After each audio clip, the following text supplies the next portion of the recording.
Assalomu alaykum. Baxtiyor Google postamiz fan texnologiya اطلاعاتی معاصر رقم‌شناسی مهندسی رقم‌نجومی. موضوع ما ساختن پایگاه داده‌ها با روی فنی فیزیک در برنامه اکسس. چیزی که با همون معلوم است پایگاه داده‌ها با واسطه برنامه اکسس ساخته میشه و توسط کورس سرور پروگرامی مایکروسافت آفیس و مایکروسافت اکسس به کار برده می‌شود. مجازات پایگاه چون جزء انتخاب میکنیم برای زودتر دسترس نمودن میری پروگرامی ها باش استفاده میگیریم. اینجا می نویسیم پایگاه داده های فیزیکا. دونچه که را بخش میکنیم اینجا انتخاب میشه. میزی کوری دونچه ساخته داد. مثلا علامه پایگاه گردش که با همون معلوم است برای ساختن پایگاه داده ها جدول بخش میکنیم که از رژیم کنسترکتور رو گیریم. کنسترکتور همین جدول رو بنویسیم. فرمولا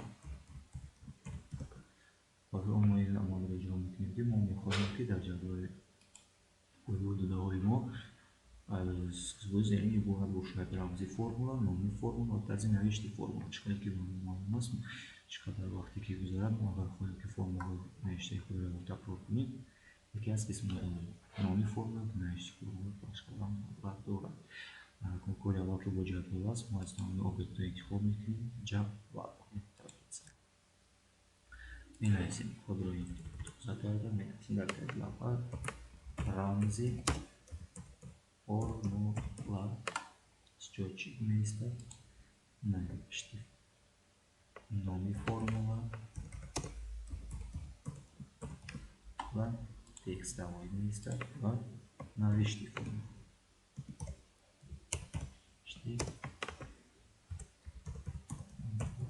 Binabar که نوشتی فرمولای ما از الفبای ریاضی است که در اونجا رمزها و معنای اریتمتیکی که چجوری است ما میگیم پلی عدد پلی. لازم نوشته رو محکم میکنیم دونچه که رو پخش میکنیم که رو پخش میکنیم از لازمه جدول فرمول رو میکشیم در اینجا پخش میکنیم برای واسطه دیدن میدان پولی خش میکنیم تا اینکه ما میدان واسه معلومات خود رو داخل کنیم. من یکم بگذار که فرمول باشد برای سنجش قوه. نوشتی فرمول رو انتخاب میکنیم در برنامه وارد که امکانیت های داخل کردن فرمول های عریف میکنیم. این متمتیکی فیزیکی کیمیایی ما در وارد امکانیت های بیشتر خوبتر رو هستیم. پخش میکنیم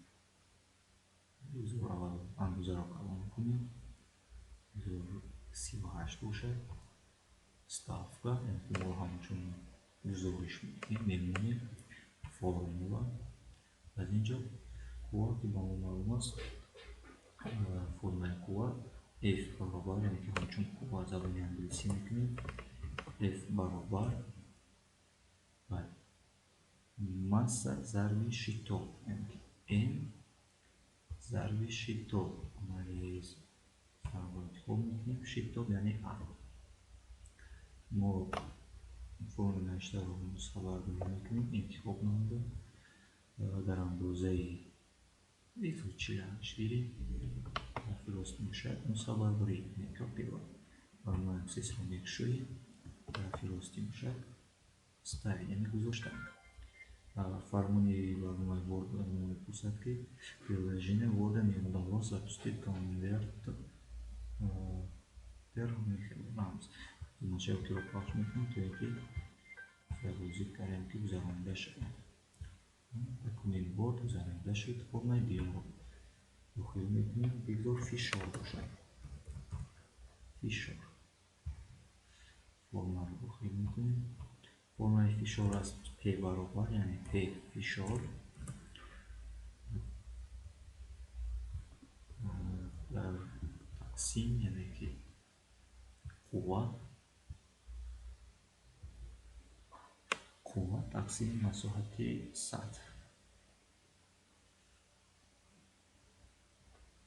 قوه مساحت سطح یعنی که F و مساحت 100 S ما رو نسخه برداری میکنیم.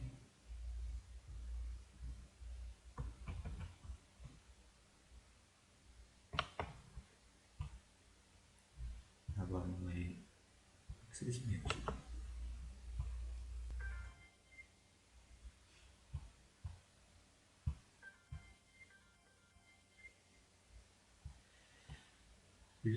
فرمول سوم رو داخل انرژی کینتیکی کینتیکی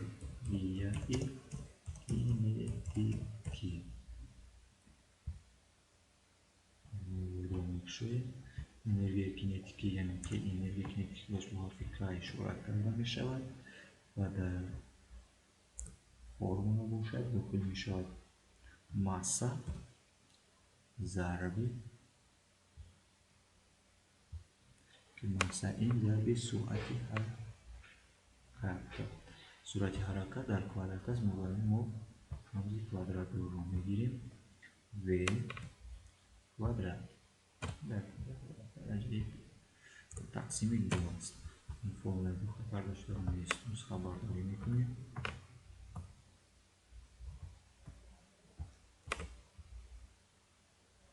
در برنامه وارد میگذاریم.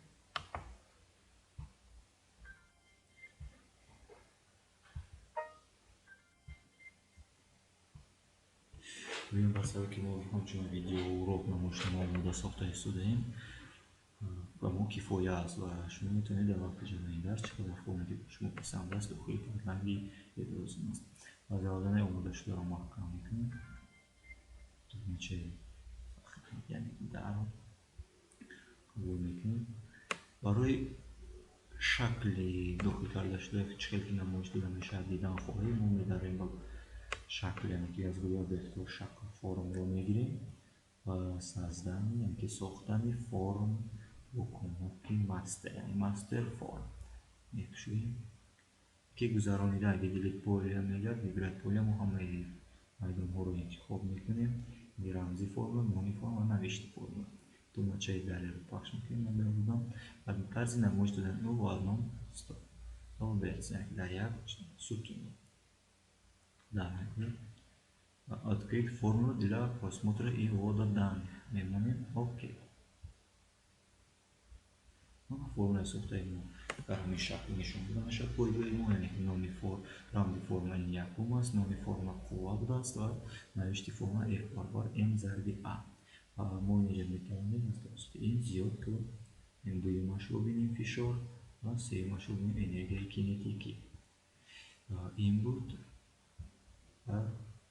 ما در باره پایگاه طرزهای ساختن پایگاه دوده ها توسط برنامه اکسس با شما بودم. محتوای آموزگاری فاین تکنولوژی منحصر رقمش اصلی مهیای عبدالرحمن جان با ما باشید.